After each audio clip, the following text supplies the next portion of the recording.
Muito bem, pessoal, muito bom dia. Segunda-feira, 6 de novembro, 7 horas da manhã. Eu ia falar dezembro, ainda não, né? Calma lá, 6 de novembro, mas o ano está indo, está acabando. Tudo bem com vocês? Aliás, sobre ano estar acabando e chegando perto do Natal, eu não sei se vocês viram, ontem eu estava navegando por acaso numa das plataformas dessas de áudio para ouvir música, né?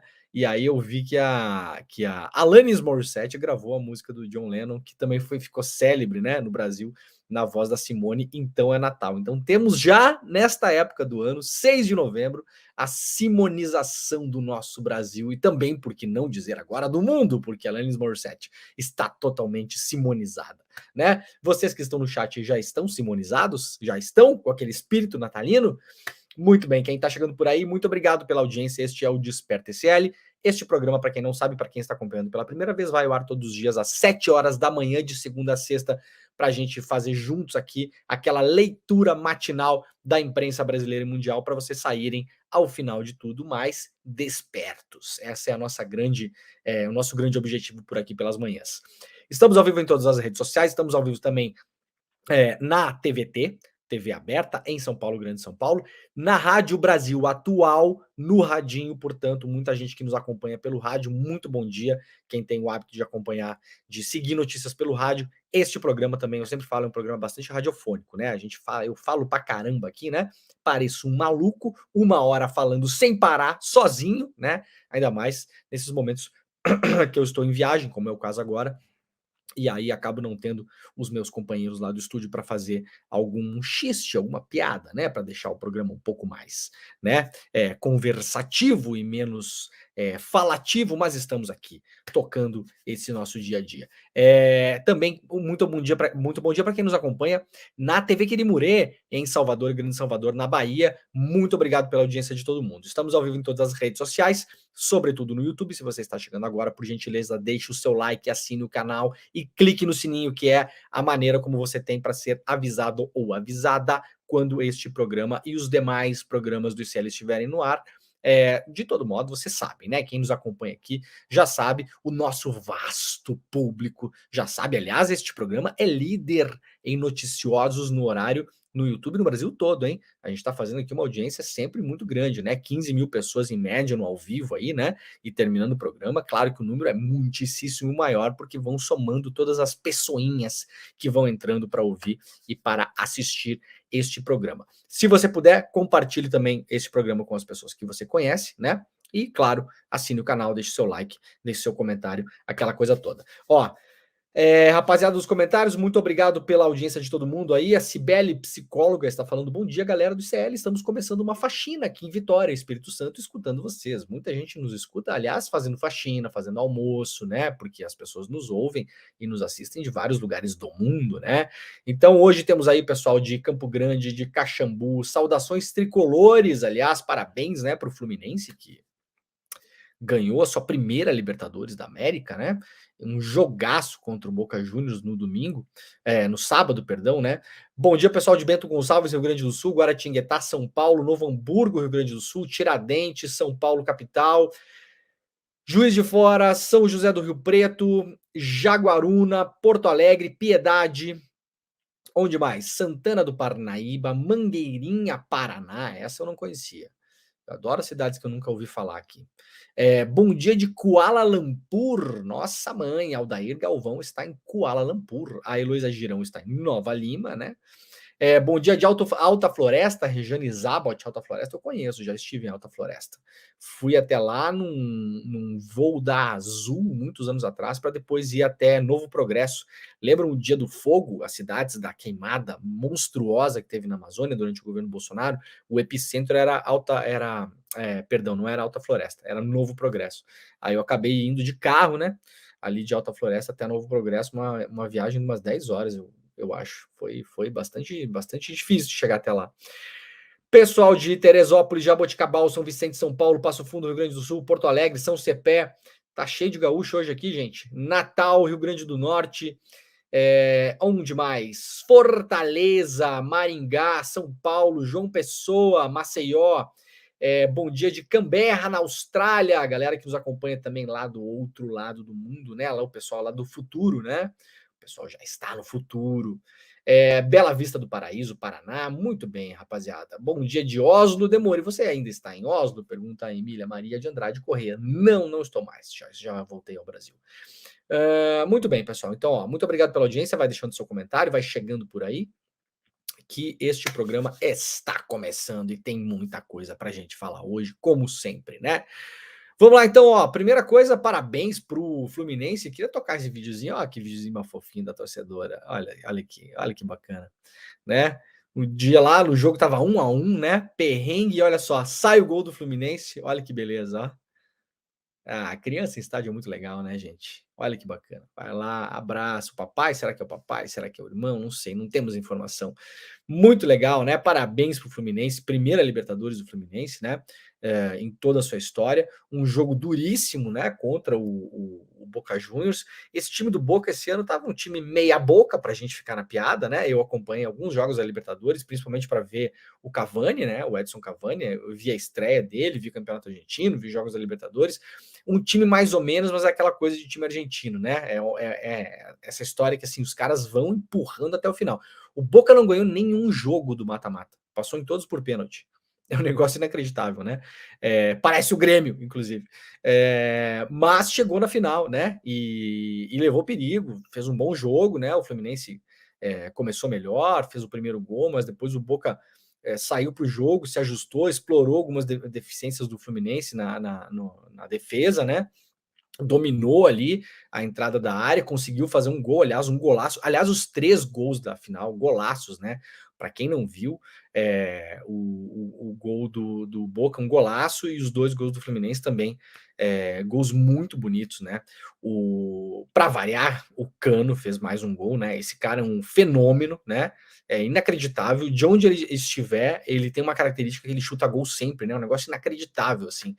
E aí, jogo muito duro, foi para prorrogação, e aí o Fluminense finalmente conseguiu fazer o seu gol na prorrogação, um gol do John Kennedy, um golaço também, uma baita jogada do Fluminense, merecido título, baita time Fluminense. Aliás, eu vi esse Fluminense jogar em Buenos Aires, eu vi o Fluminense jogar lá no estádio, no Monumental de Núñez, né, que aliás está reformado, tá bonitão, tá bem diferente, né? Eu tinha conhecido o Monumental de Núñez muitos anos atrás, agora ele tá todo.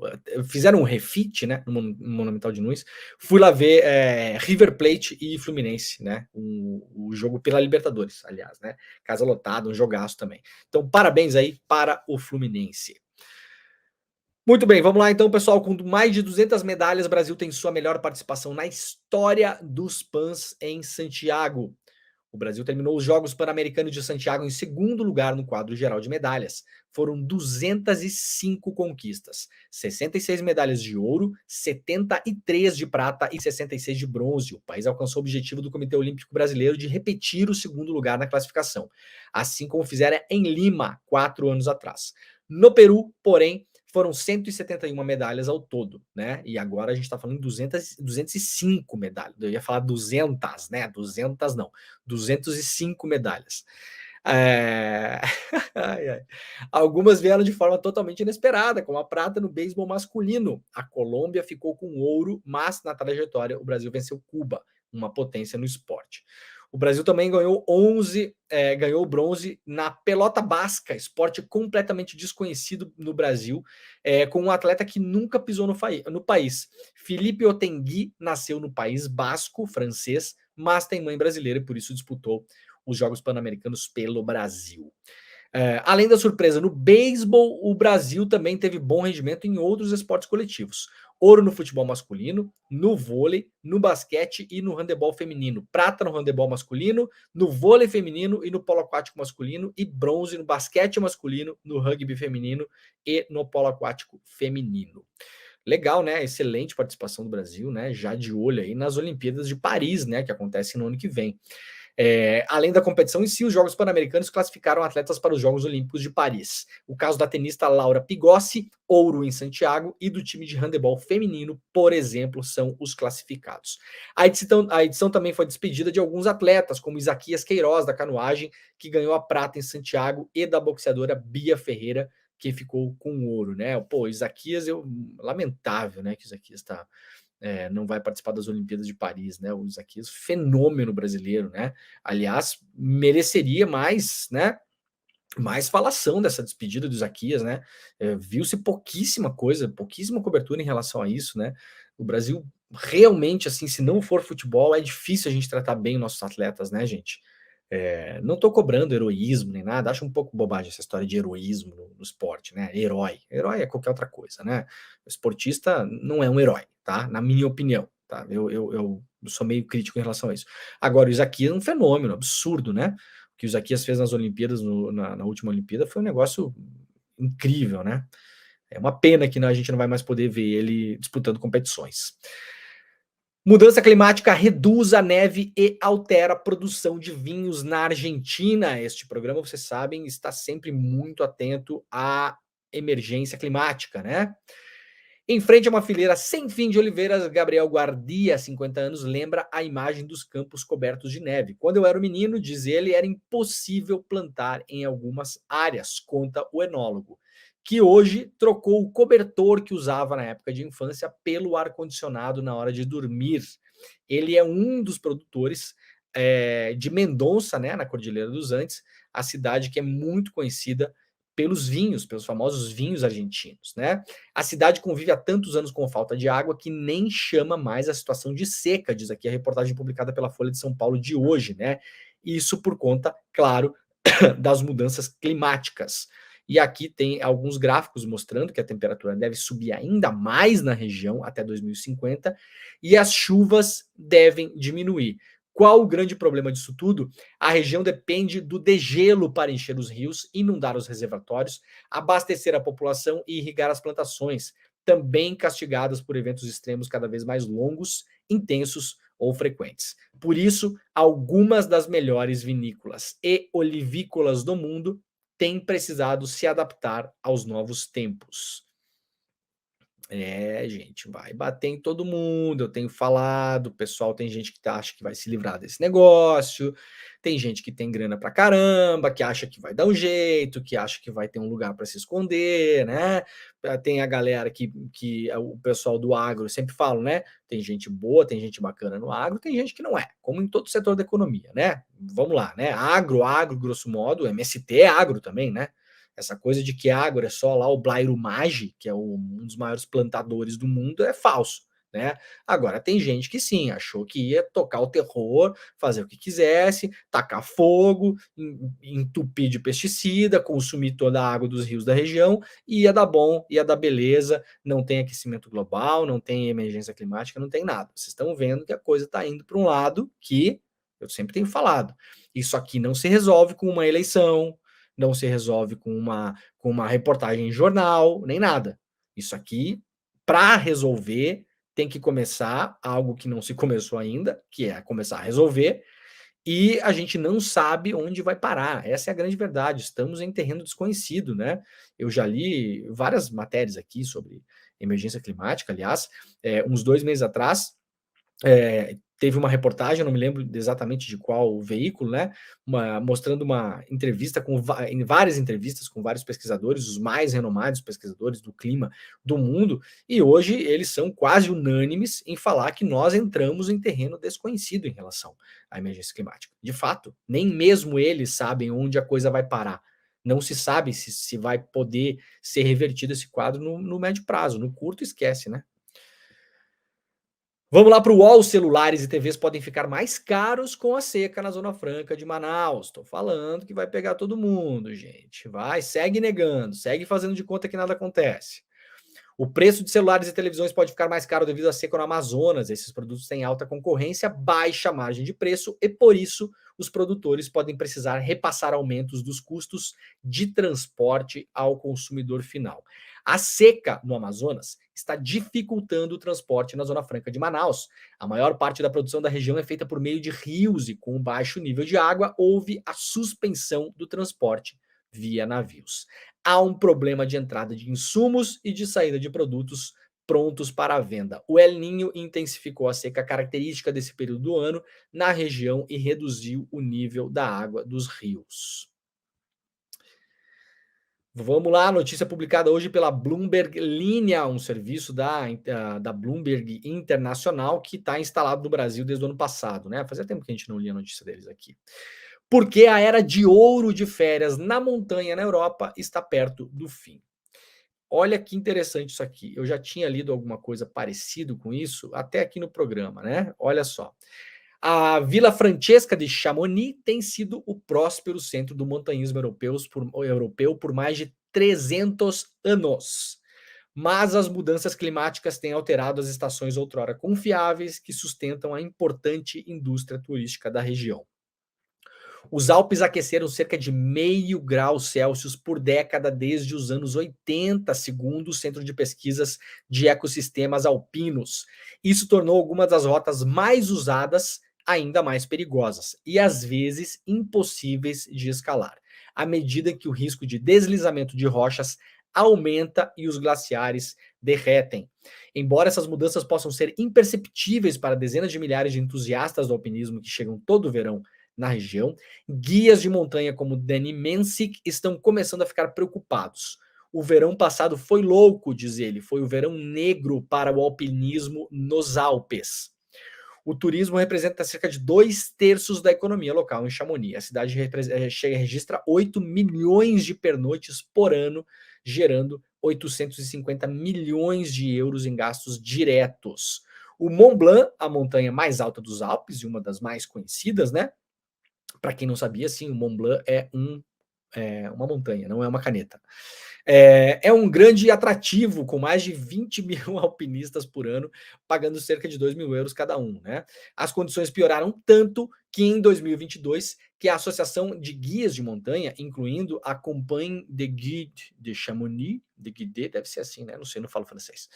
A mais antiga do mundo, pararam de liderar grupos pela rota mais popular do Mont Blanc, por várias semanas durante a temporada de pico.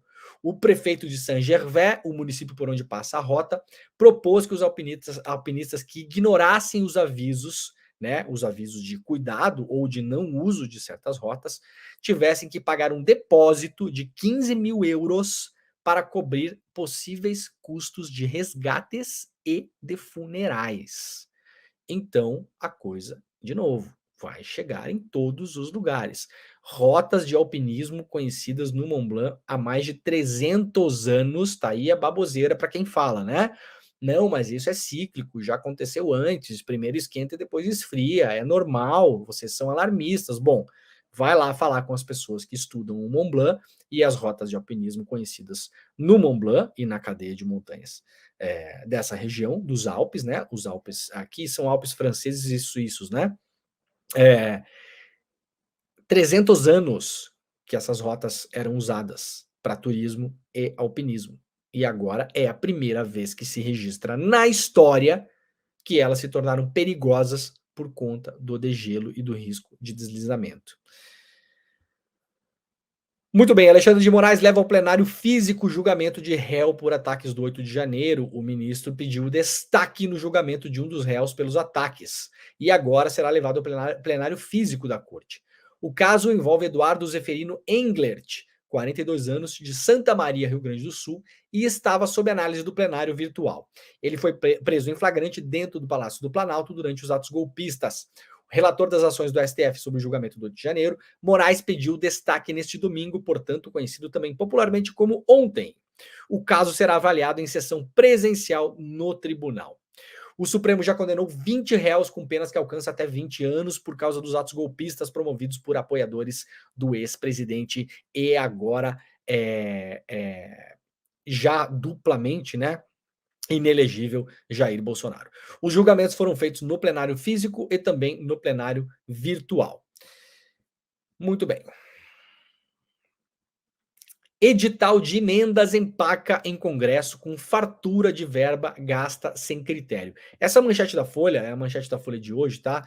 A manchete, a construção da manchete é horrível, tá, gente? Eu sei que ninguém vai querer ler isso aqui depois de ler essa manchete, né? Nem eu tive vontade de ler, eu só tô lendo porque é meu trabalho, tá? Mas, ó, a manchete muito ruim da Folha, tá? Mas eu vou ler a notícia para vocês entenderem como é importante isso aqui e tem a ver como o Brasil está sendo tocado, principalmente desde os anos Bolsonaro. Né? A questão do orçamento secreto, das emendas, aquela coisa toda que a gente sempre fala, tem uma separação clara, a gente não vai demonizar emenda. Emenda é um instrumento da democracia, um instrumento de governo, né? Muitas vezes tem umas matérias que, né, o governo liberou não sei quantas emendas. Sim, o trabalho do governo é liberar emendas para os parlamentares, não há problema nenhum nisso. O problema é a maneira como essas emendas e como esse dinheiro está sendo utilizado. Essa matéria da Folha, matéria importante, hoje assinada pelo repórter Ranier Bragon, obviamente o título não foi dele, o título sempre é feito por editores, esse título é horrível, não dá para entender absolutamente nada do que está escrito nele, mas vamos lá que vocês vão sacar o que está rolando aqui, tá? Deputados e senadores mais que dobraram, nos últimos anos, o poder de direcionar as verbas do orçamento federal. Mas isso não tem sido acompanhado pela adoção de medidas de transparência, por critérios ou muito menos pela participação popular. Iniciativas batizadas como edital de emendas ou emendas participativas são adotadas há alguns anos por pouquíssimos congressistas, cada um com um modelo diferente. Na regra geral, cada deputado ou senador decide por conta própria e dentro dos gabinetes o direcionamento das verbas bilionárias, né? Esse ano são previstos quase 50 bilhões de verbas, cerca de um quarto de tudo que o governo federal tem para o uso livre, ou seja, o governo federal todo ano tem um orçamento. Esse orçamento, a imensa maioria dele, está bloqueado por uma série de questões. Gastos obrigatórios, pagamento de dívida pública, uma série de coisas. O espaço que o governo federal tem, quando a gente vai lá e elege um governo, como foi eleito o governo Lula, o espaço que o governo federal tem para gastar dinheiro é muito pequeno em relação ao orçamento, tá, gente? Isso não é só esse ano, isso é histórico no Brasil há muitos anos, há décadas já, na verdade, tá? Aí, hoje, o que acontece? Hoje, dessa grana toda, os parlamentares controlam já um quarto desse orçamento. Qual o grande problema?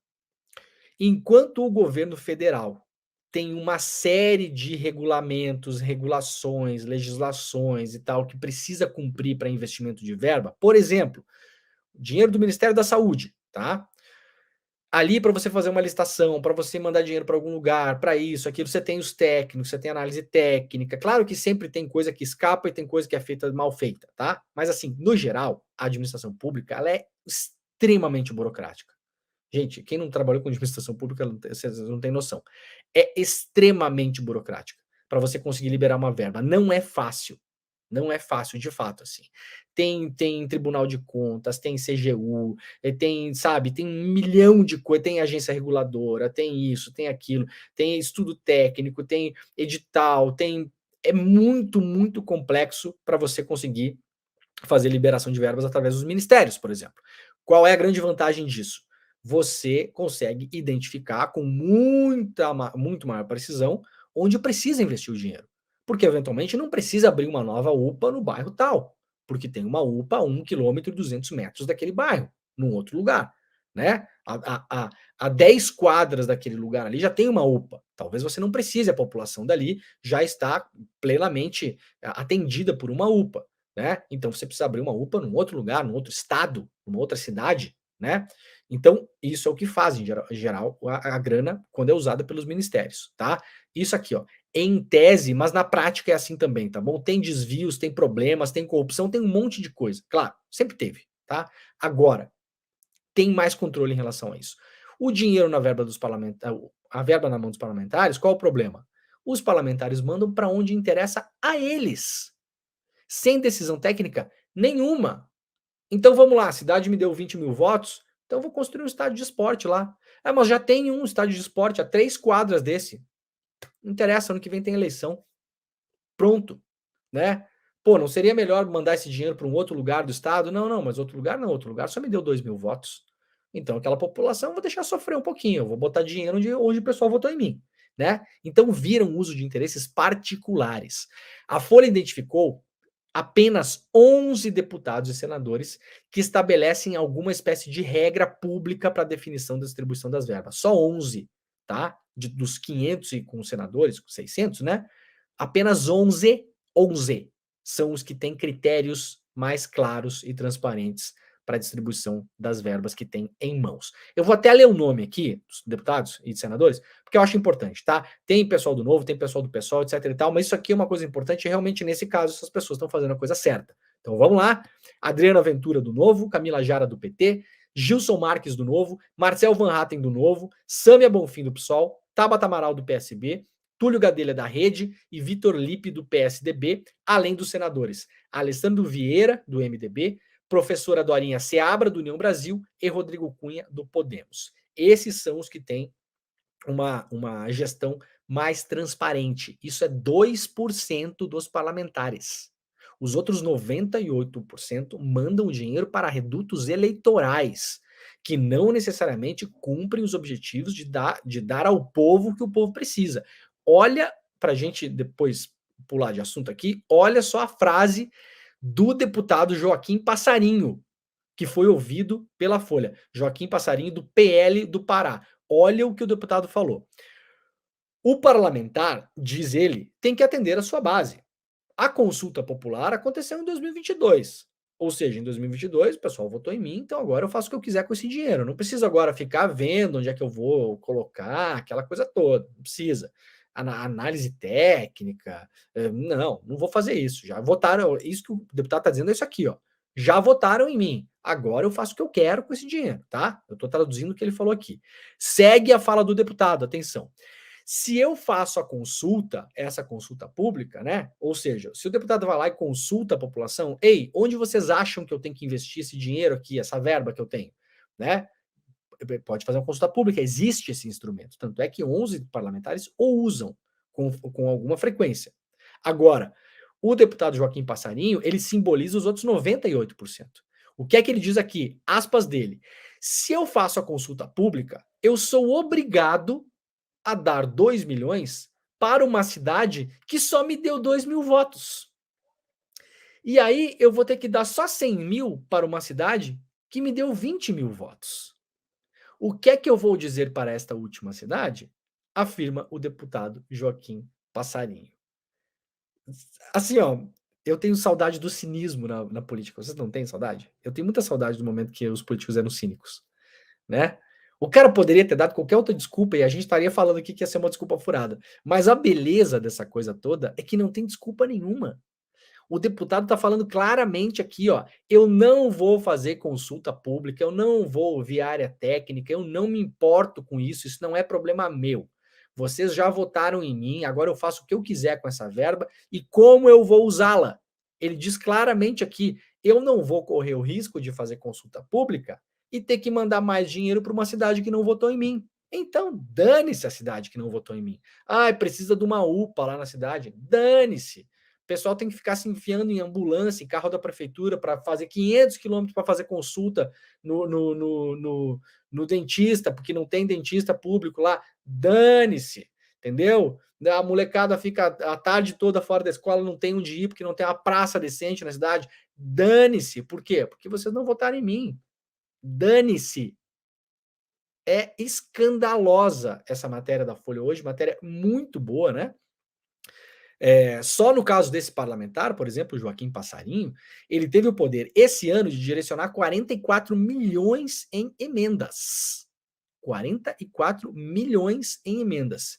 E fez a divisão rigorosamente na proporção da votação que teve. Tá? Prefeitos me procuram às vezes. Eu saco o mapa de votação e vejo. Olha só, sincericídio sensacional, né? Muito obrigado, viu, Joaquim Passarinho? O senhor facilita muito a vida do brasileiro que quer entender como as coisas estão sendo feitas no Brasil hoje, tá? Vamos lá para o que falou Joaquim Passarinho, de novo. Lembrando, ele representa 98% dos parlamentares brasileiros. Prefeitos me procuram às vezes, diz ele. Eu pego o mapa de votação e vejo, né? Pego o mapa de votação e vai lá ver onde é que ele fez voto, né? Aí eu digo, só tive 80 votos lá, Na hora da eleição, ele fechou lá com outro candidato, né, que era concorrente a deputado. E agora que é emenda, não dá. Então, assim, gente, de novo, o deputado foi eleito para fazer trabalho pelo seu estado, pelo seu estado. Não existe deputado da cidade. O deputado federal, ele é eleito por estado. Então, o Joaquim Passarinho, ele é um dos deputados federais do Pará, do estado. Mas aqui, claramente, ele facilita a vida de todo mundo, para a gente não achar que é interpretação minha, porque não é, é o que ele está falando. Ele vai lá e olha e fala: não, é o seguinte, só tive 80 votos na cidade lá. Agora vocês querem emenda? Não vai ter emenda. Não vai ter emenda. Então é um negócio inacreditável. Ai, ai, ai. Como conserta isso aqui? Boa pergunta, né? Boa sorte. Boa sorte pra gente, aliás. Vamos lá, a STF investiga a família de deputado por suposta lavagem de dinheiro após pedido da CPI da Covid. Um desdobramento da CPI da Covid resultou na abertura no STF de um inquérito sobre suposta lavagem de dinheiro e de corrupção passiva envolvendo o deputado federal Fausto Santos Júnior, do União Brasil do Amazonas. Os autos foram distribuídos no dia 30 de outubro para o ministro Dias Toffoli e estão sob segredo de justiça. A investigação, que inicialmente tramitava no STJ, foi aberta a partir da solicitação do Omar Aziz, o senador que presidiu a CPI da Covid em 2021. A PF, Aziz levantou desconfiança sobre o suposto favorecimento da conselheira do TCE, né, do Tribunal de Contas do Estado do Amazonas, Yara Amazônia Lins Rodrigues, a empresas que atuaram na saúde no Amazonas durante a pandemia em troca de vantagens indevidas. Yara, que tem foro no STJ, é a principal investigada, mas o caso avançou sobre seus familiares. Um deles é o seu filho, Fausto Santos Júnior, que tomou posse na Câmara dos Deputados este ano. O deputado foi associado a suspeitas de relacionamento à Yara após informação de relatórios financeiros do COAF apontarem movimentações suspeitas na sua conta, né? Então, há indícios aí do uso, né, do dinheiro da pandemia por essa juíza e por seu filho, deputado Fausto Santos Júnior, né? O deputado, aliás, ouvido pela Folha, ele confessou que há sim indícios de crime, né? Mas também disse que tem perseguição política contra ele. Apagão em São Paulo chega a 60 horas com 413 mil imóveis às escuras.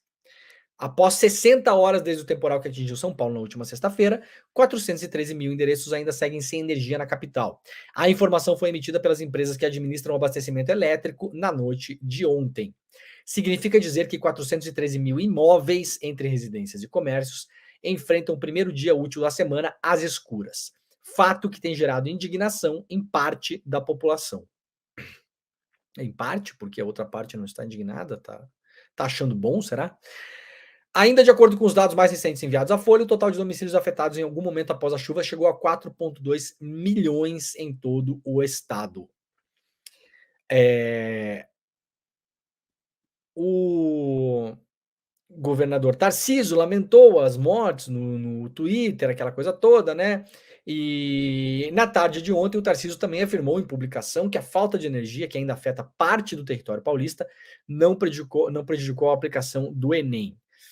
E aí, gente, a beleza é que é o seguinte, né? Matéria aqui da revista Fórum, super importante para a gente entender o contexto das coisas, né? Por que é que a cidade está 60 horas sem luz, né?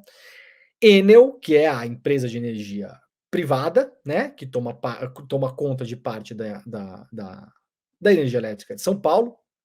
Para quem não sabe, um conglomerado italiano, né? Então o Brasil conseguiu fazer uma grande proeza, incrível, né? Talvez seja um case mundial, não sei se há em outros lugares do mundo, talvez exista, mas o Brasil é um case mundial, onde nós pegamos empresas públicas e privatizamos essas empresas públicas para empresas públicas de outros países. Veja que beleza, né?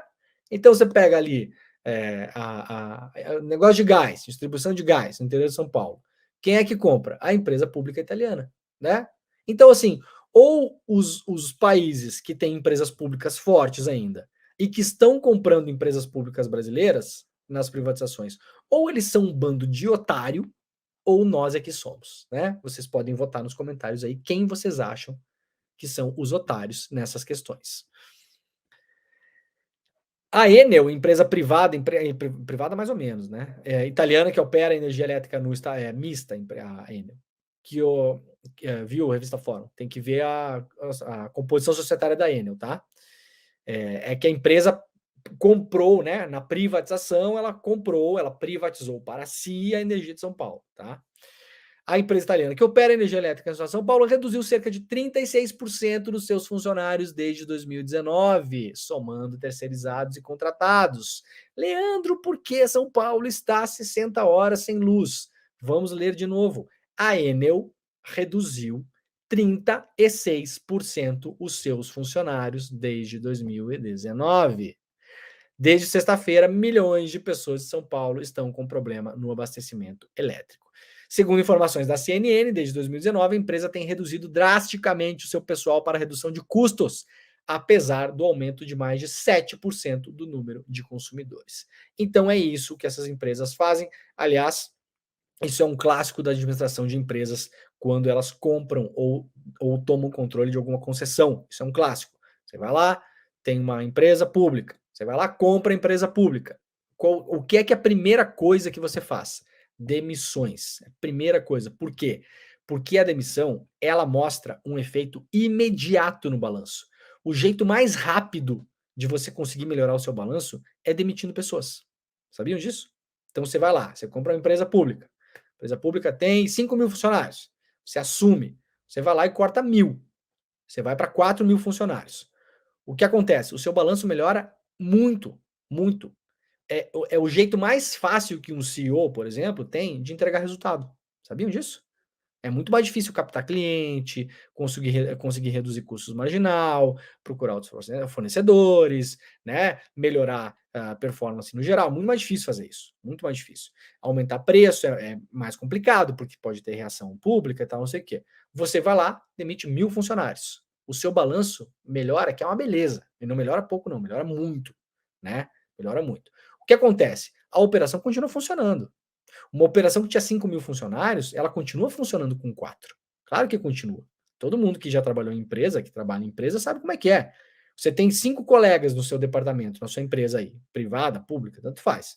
Tem 5 colegas. Se sair um, o seu departamento vai continuar funcionando ou não vai? Claro que vai. Vocês sabem como que é.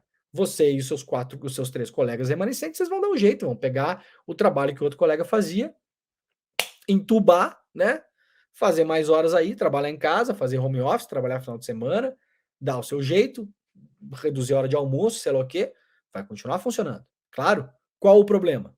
O problema é quando o bicho pega. Temporal em São Paulo, queda de luz, milhões de pessoas sem energia elétrica. Aqueles 1.000 funcionários que tinha antes, não tem mais. E aí, fisicamente, o cara que vai subir em poste lá para arrumar fio, ele não consegue se duplicar em 2, em 3, em 4. Então vai demorar mais mesmo, vai ter mais problema mesmo. A gente está vendo acontecer no Rio Grande do Sul a mesma coisa, né? A mesmíssima coisa, aliás, em relação à energia elétrica também. Então não tem mágica nisso, gente. Defende privatização, vai que vai, né? Muito bem, vamos lá. Egito mantém saída de Gaza fechada para estrangeiros, matéria da Folha de São Paulo de hoje. Essa matéria tem um problema, tá? Esse título tem um problema, eu vou explicar por quê. Primeiro eu vou ler a matéria, depois eu vou explicar o problema que tem o título. Vamos lá. Pelo segundo dia seguido, o Egito manteve sem atualização a lista com autorizações para a saída de estrangeiros e cidadãos com dupla nacionalidade da faixa de Gaza de seu território para o país árabe nessa segunda-feira. Aliás, esse primeiro parágrafo também hoje está difícil, viu, jornalismo? Que coisa dura de ler isso aqui, hein? Mamma mia. Com isso, o grupo coordenado pelo Itamaraty, qual que é o grande quiprocó? Está esperando lá na fronteira, né? Está no Egito, esperando os brasileiros que ainda estão presos em Gaza e estão presos por quem? Por Israel. Porque é que essa matéria aqui é uma matéria informativa, ela informa que a fronteira não está aberta, não há novas listas, não tem autorização para sair e tal. Tudo bem, matéria informativa. Qual o grande problema disso aqui? O problema é que o título fala: Egito mantém saída de Gaza fechada para estrangeiros. Tá? Esta manchete está errada. Fundamentalmente errada. Por quê? Não é o Egito que controla a fronteira. Querem ver como não é o Egito que controla a fronteira? Está na própria matéria. Aqui, ó. O Egito pausou a operação de extração de pessoas de Gaza, que depende de um sistema de autorizações que sobrepõe. Depende da autorização do Egito, depende da autorização de Israel, depende da autorização dos Estados Unidos e depende da autorização do Catar. Todos esses são mediadores dessas saídas. Mas, fundamentalmente, depende de quem? Depende da autorização de Israel.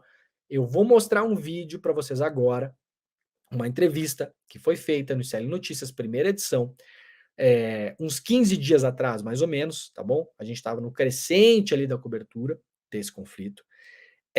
Uma entrevista que foi feita com o embaixador brasileiro em Israel, portanto, é uma informação oficial, não é o que eu acho, não é o que ele acha, não é o que a Folha acha. Opa, caiu uma luz minha aqui. Tá tudo certo aí, Jimmy? Deu um apagãozinho aqui, aí, ó, São Paulo. Tudo certo. Então beleza, vamos seguir. Tá bom. Tivemos o nosso mini apagão hoje aqui. Vamos lá. Então, por que essa manchete da Folha está errada? Egito mantém a saída fechada. Porque a decisão de abrir ou não a fronteira para a saída de pessoas é de Israel e é uma decisão militar. Jimmy, coloca pra gente o trecho da entrevista com o embaixador brasileiro em Israel no ICL Notícias, primeira edição. Vamos lá ver isso. Ninguém pode prever. É quando os militares decidirem, acharem que, como suponho, que é seguro o suficiente abrir a fronteira. E, em segundo lugar, o que acontece é o seguinte: você tem uma fronteira para sair e uma fronteira para entrar. Né? A fronteira para sair está nas mãos dos israelenses. Para entrar, está na mão dos egípcios. Em princípio, pelo que a gente sabe, os egípcios já concordaram com a entrada dessas pessoas, desses estrangeiros. E nós estamos só aguardando o Israel dar o ok. Muito bem, mais claro impossível, né? Por que é que a manchete da Folha está errada? Porque a manchete da Folha coloca a decisão de abrir ou não a fronteira em cima apenas do Egito. Egito mantém saída de Gaza fechada. Não é uma decisão do Egito. Está aí Frederico Meyer, embaixador brasileiro em Israel. Isso é uma informação dada exclusiva para o ICL Notícias, primeira edição. Está claro, há um controle da saída feito por Israel. Isso é uma decisão militar de Israel. Portanto, nós temos hoje lá quase 30 brasileiros e brasileiras presos na faixa de Gaza, que hoje estão presos por Israel na faixa de Gaza. Se algo acontecer a estes brasileiros e brasileiras, se tiverem problemas, alguma doença, se forem bombardeados, se morrerem de fome, se morrerem de sede, né? Se tiver algum problema com eles, a responsabilidade é 100% de Israel. Eu já falei isso aqui no programa 1 milhão de vezes. Só que eu quis trazer de novo essa história porque, de novo, uma manchete publicada pela imprensa brasileira está errada. Gente, basta ouvir as pessoas. Né? Eu sei que tem uma dificuldade extrema da grande imprensa brasileira em citar a imprensa independente. Eu já nem reclamo mais disso, já reclamei sobre isso a vida toda, já cansei de reclamar sobre isso e já não reclamo mais também. Eu já nem reclamo mais quando os caras não prestam atenção no que acontece fora do quadradinho deles e também já nem acho legal quando falam. Né? Quando falo, eu já acho também, também não precisa falar, também não quero, também. É legal a gente não precisar mais de fato, né? Não precisamos mais. Quantas pessoas estão vendo nosso programa agora? Vamos ver como é que está a nossa audiência para mostrar que a gente não precisa mais? O pessoal está monitorando a nossa audiência aqui. Como é que estamos aqui de audiência? Ó, temos exatamente 12 mil pessoas ao vivo vendo este programa agora, 7h43 da manhã. Tá? Chegamos com alguma frequência mais próximo do final do programa a 15 mil pessoas. 16 mil pessoas. A audiência está crescendo, ela vai crescendo porque as pessoas vão acordando mais tarde e começam a ver o programa, por exemplo, às 7h45, mas começa do começo. Então a gente não precisa mais, de fato, tá bom? Não precisa. Eu só acho mau jornalismo. Isso aqui, na minha opinião, tá? É mau jornalismo. E não é a minha opinião que a manchete está errada. Isso aí não é a minha opinião. Vocês acabaram de ver aqui o Frederico Meyer, embaixador brasileiro em Israel, falando que a decisão de abrir a fronteira para a saída de pessoas de Gaza é uma decisão militar de Israel. Ponto. Tá bom? Pela milésima vez tentando fazer aqui a nossa parte, para pelo menos, né, a nossa audiência aqui, que saia do programa bem informada, né? Quem consome a grande imprensa no geral, que não está por aqui com a gente, vai ficar com a informação errada de que depende do Egito a abertura dessa fronteira. Uma matéria importante, uma matéria mais longa da BBC News Brasil, não vou ler a matéria aqui, mas deixando aqui como sugestão para que vocês leiam, né? Aliás, no sábado encontrei bons amigos, né? Um encontro maravilhoso no sábado, tive um sábado incrível. Mandar um beijo, um abraço para todo mundo que estava reunido lá. Vocês sabem quem são, não vou falar os nomes aqui, né? Mas vocês sabem quem são. E aí ficaram tirando onda comigo lá e falaram: pô, Leandro, você não lê todas as notícias de manhã que tem que ler? Aí você fica mandando as pessoas lerem, né? Mas é isso aí mesmo, né? Porque assim, vocês estão vendo o meu navegador aqui, né? Quantas abas tem aberta nessa desgraça aqui, né? Deve ter umas 20 por baixo, né? Então não dá tempo de ler tudo. Mas eu sugiro que vocês leiam, tá bom?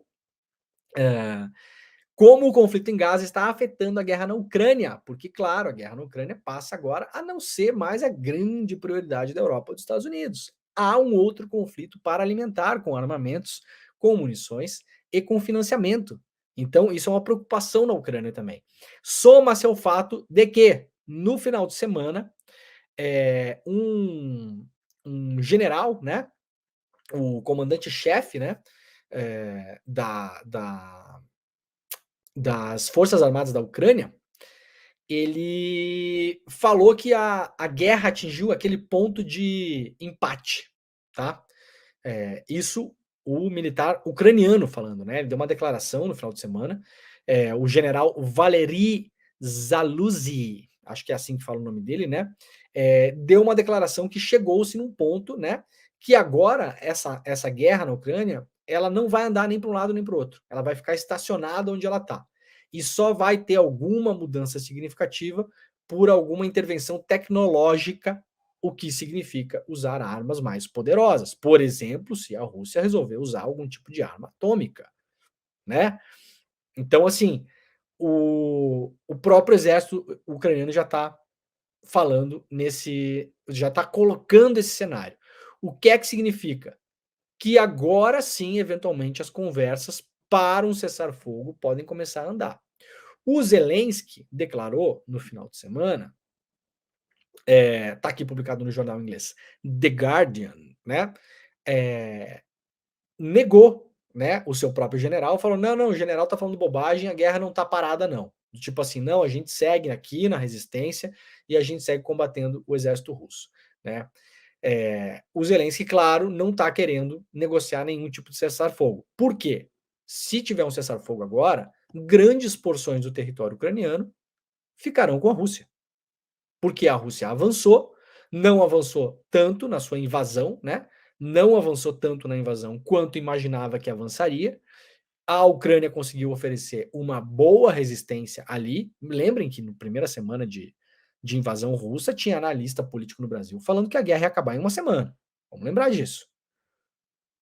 Kiev já estava cercada, que o Zelensky já tinha fugido. Teve maluco, porque esse cara é maluco de fato, eu não vou falar o nome porque esse programa não dá palco para otário, mas teve maluco em site por aí que falou que o Zelensky já tinha fugido num avião. Falou literalmente isso. No segundo, terceiro dia de guerra. Zelensky já fugiu em um avião. Nada disso aconteceu, né? Então, agora a guerra da Ucrânia passa de fato a ser uma prioridade menor. E isso é um grande problema para a Ucrânia, né? Porque sem a ajuda dos Estados Unidos e da Europa, dos seus arsenais, realmente não vai haver nenhuma chance de recuperar os territórios perdidos por conta dessa invasão russa, né? Muito bem, o jornal italiano La Repubblica dá conta que a cidade de Gaza já está cercada pelo exército israelense e que os Estados Unidos, aportaram ali no mar Mediterrâneo, próximo da faixa de Gaza, um submarino nuclear. Lembrando que os Estados Unidos já têm ali o porta-aviões USS, Gerald Ford, né, que é a maior máquina de guerra já construída na história da humanidade, é o maior porta-aviões do mundo, é um negócio inacreditável, eu já vi esse porta-aviões fisicamente, né, quando ele estava portado no fiord em Oslo, em maio, né, foi levado para os Estados Unidos para lá por conta do teatro de operações da guerra da Ucrânia, aquela coisa toda, agora esse porta-aviões está no Mar de Gaza também, e outras potências europeias também mandaram embarcações militares para o Mar de Gaza, entre elas a Grã-Bretanha e a França.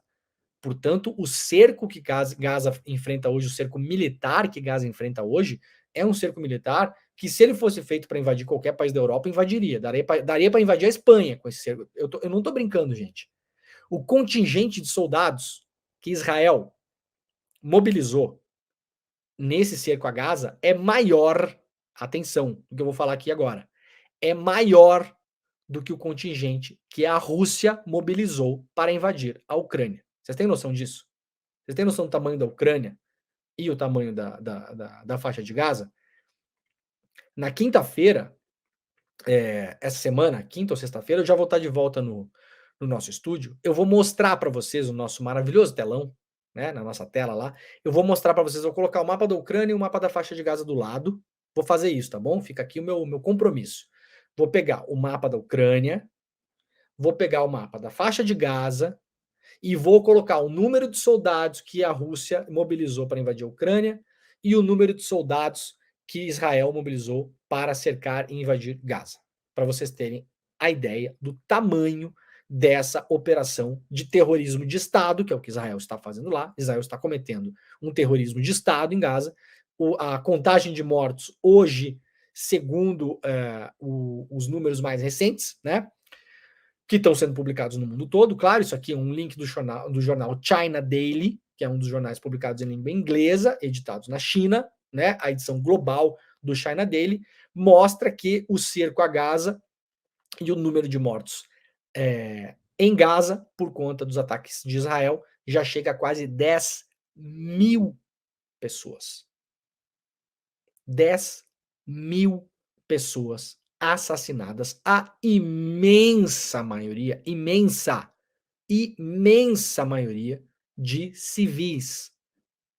E a maioria dessa imensa maioria de mulheres e crianças.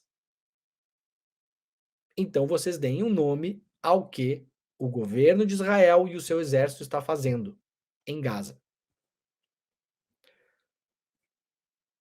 Ai, ai, não é mole não, né?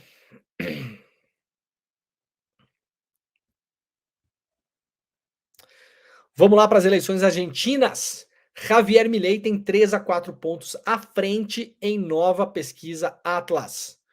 O candidato libertário, coloca entre aspas aqui, né, ironicamente, o jornal, o site O Cafezinho, né, porque não é libertário, é um fascistoide igual ao Bolsonaro, é a mesma coisa, tá? Tem gente que no começo do surgimento do Milei, tem gente que descobriu o Milei no Twitter e ficou insistindo uma semana que o Milei não era igual ao Bolsonaro. Aí depois, né, a gente sempre é chamado de exagerado, né? Vocês são exagerados, vocês falam que é golpe contra Dilma, que é fascismo do Bolsonaro, que é genocídio da pandemia, que é tentativa de golpe do Bolsonaro. Daí, no fim das contas, nós somos exagerados, tá? Nós somos os exagerados. No fim das contas, foi um golpe contra Dilma. O Bolsonaro é um cara que alimentou e que tem ideias fascistas. Tentaram dar um golpe no 8 de janeiro e teve um genocídio na pandemia.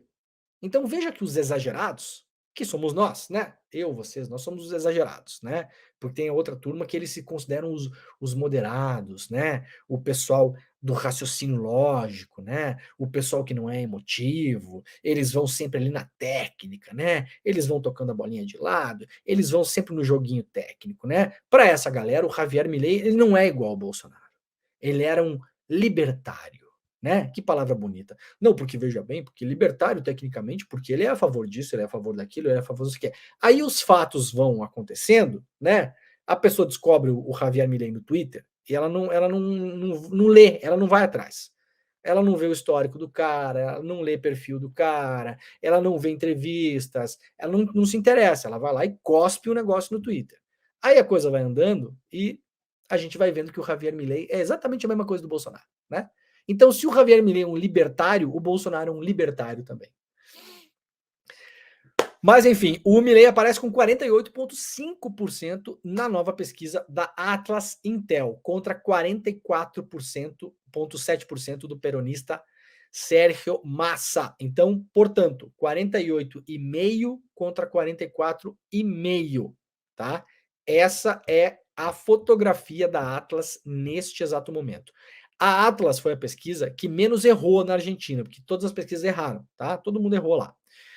No primeiro turno todo mundo errou, e no segundo turno quase todo mundo errou. A Atlas acertou que o Massa chegaria na frente do Milei, mas a diferença de porcentagem foi alta, foi muito acima de qualquer margem de erro. Então tá difícil de ler o cenário argentino, né? Não é que os institutos não estão errando porque eles querem, eles estão errando porque realmente a coisa mudou. Sempre foi difícil fazer pesquisa na Argentina, tem uma tradição de erro de pesquisa na Argentina, não é de hoje, né? É muito menos consolidado do que no Brasil, mas nesse momento, particularmente, está mais difícil. Então, na prática, é um empate técnico, né? 48-44, um empate técnico, né? Está numa margem ali de 4%. A eleição segue muito indefinida e, claro, o Milei foi turbinado nesse segundo turno. Lembrando que quem chegou no primeiro turno na frente foi o Massa, o Milei chegou em segundo, né? Mas o Milei não ganhou o primeiro turno, não. O Milei fez mais votos nas primárias, tá bom? É confuso, mas é fácil. Nas primárias, que são votação obrigatória também. No primeiro turno, o Massa ganhou. E agora, no segundo turno, o Milei está conseguindo somar votos da Patrícia Bullrich, que também é uma candidata de extrema-direita também, né? Os dois são candidatos de extrema-direita.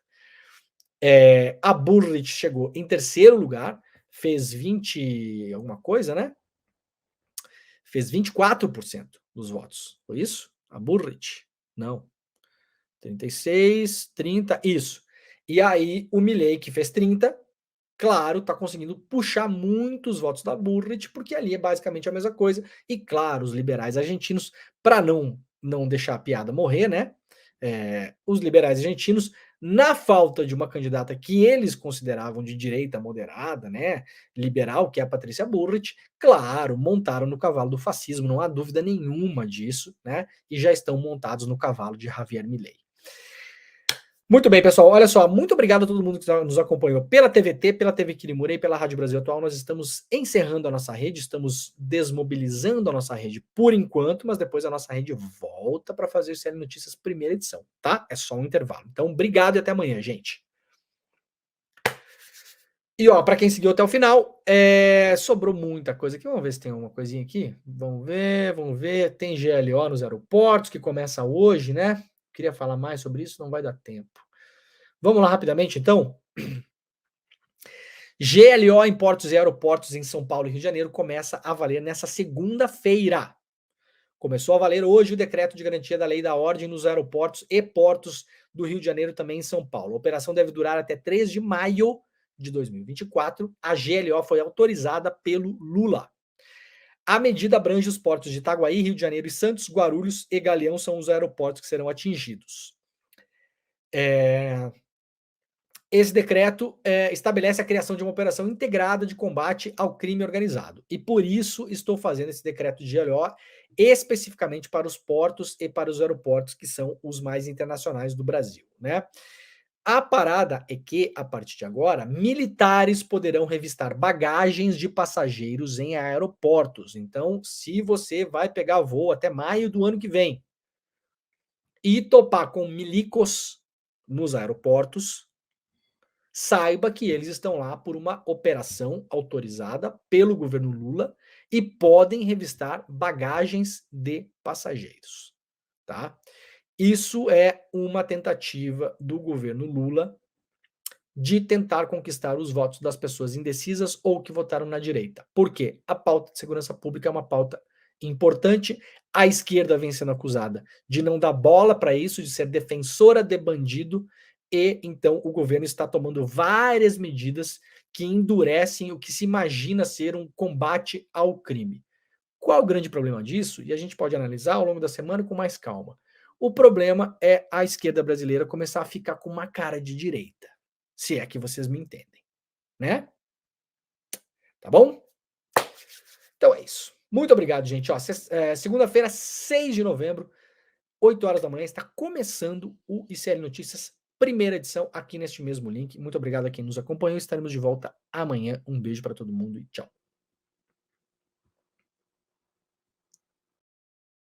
Você já percebeu como é grande o esforço da direita e da extrema-direita para criminalizar o MST? Você já parou para pensar por que eles querem tanto atingir esse movimento? Atacar esse movimento? Pois é, contra tudo e todos do grande capital, a gente resolveu revelar a verdade sobre o MST. Você tem interesse em conhecer essa verdade?